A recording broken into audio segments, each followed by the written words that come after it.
ya. Baik. Tapi paling tidak teman-teman harus bisa merasakan gejalanya tadi ya. Sambil misalkan pemeriksaan lab yang sederhana, pelaksanaan urinalisa tadi ya. Pemeriksaan urinalisa itu biayanya paling sekitar 20 sampai 30 ribu itu sudah bisa diketahui. Terjangkau juga ya. Iya, terjangkau betul. Baik, setelah kita tahu tadi kan bagaimana pemeriksaannya gitu kan ya. Tentunya sahabat sehat semuanya juga pengen tahu nih dok, salah satu bentuk pengobatannya seperti apa sih dok gitu. Nah ya, jadi kalau untuk pengobatan ya tentunya kita kalau berbicara mengenai masalah pengobatan kita ada dua terus ya, yaitu secara non farmakologis atau tanpa obat dulu, ya, dan farmakologis atau dengan obat. Dengan obat. Ya. Yang tanpa obat gimana? Tanpa obat itu tentunya berkaitan dengan faktor risiko tadi. Ya kita harus meminimalkan faktor risiko yang ada. Ya kalau jenis kelamin nggak bisa diubah ya. Nah, tidak itu ya. Tapi misalkan kebiasaan, ya kan? Bagaimana asupan air kita? Apakah mencukupi atau tidak? Sudah 2 liter atau belum sehari? Ya. Apakah kita sering menahan kencing atau tidak? Ya jangan nahan kencing ya. Nah, itu yang paling gampang ya. Minum air putih banyak, jangan nahan kencing ya. Nah, kemudian kalau untuk secara farmakologis, nah itu bisa dengan obat-obatan ya. Kalau untuk dokter ya, untuk secara kedokteran itu karena infeksi bisa saja diberikan nanti antibiotik ya. Tapi kalau antibiotik kan harus dengan resep dokter ya. Benar, saya kira untuk yang sahabat sehat Agarelus tentunya itu ranahnya dokter gitu ya. Benar. Dengan antibiotik ataupun dengan kalau timbul nyeri panas ya diberi anti nyeri ya, bisa diberi kalau misalkan panas ya anti demam ya. Nah seperti itu. Nah ini adalah untuk farmakologis yang secara kedokteran ya.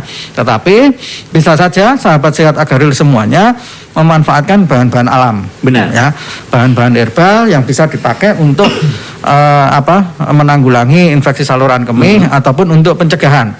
Nah, herbal apa yang bisa untuk menanggulangi ataupun meringankan gejala infeksi saluran kemih? Tentunya adalah herbal-herbal yang memiliki sifat untuk melancarkan air seni kita.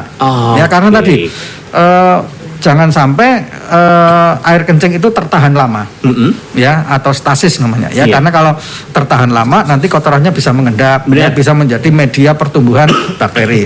Nah, kemudian herbal-herbal apa saja yang bisa untuk melancarkan saluran kencing atau melancarkan pipis kita?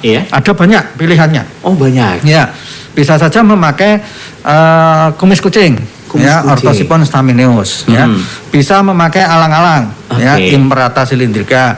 Bisa memakai kejibeling Strobilanthes crispus ya. Bisa pakai meniran.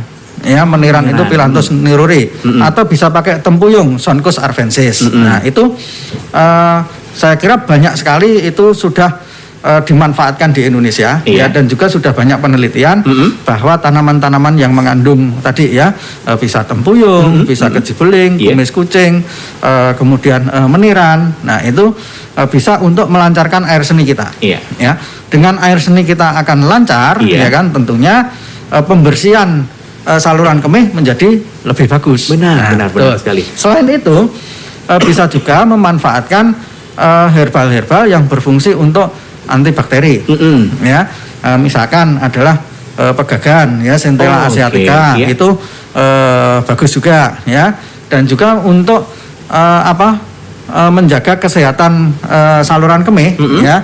Nah, itu bisa juga memanfaatkan produk-produk yang ada kolagennya, ya, itu juga bisa, ya, misalkan dari tripang, itu juga bisa. Jadi sebetulnya, ya kan, nah untuk infeksi saluran kemih ini alam juga sudah menyediakan obat yang cukup bagus bagi kita, seperti itu. Nah, nanti kalau misalkan kecuali kalau dalam kondisi darurat nyeri sekali terjadi kolik, ya kan, nyeri yang tidak tertahankan gulung koming, mungkin bisa ke ranahnya konvensional atau ke dokter atau ke UGD gitu ya. Tapi misalkan masih dalam yang ringan, ya kan, ataupun untuk pencegahan, nah ini tanaman obat atau herbal bisa berperan di sana. Baik, Dokter Danang. Oke, nah Pak Ferry, saya sebenarnya juga pengen tanya gitu kan. Tadi herbal pun juga beberapa disebutkan oleh Dokter Danang, tentunya Pak Ferry ya. Ada salah satu mungkin kayak pegagan gitu kan, ataupun juga tadi sampai ke tripang juga dan lain hal gitu. Nah, kalau di dalam Agarelus sendiri gitu kan ya gitu, obat apa nih yang cocok ataupun juga herbal apa ini yang cocok gitu kan ya, yang juga tadi kandungannya gitu disebutkan juga dalam tadi disampaikan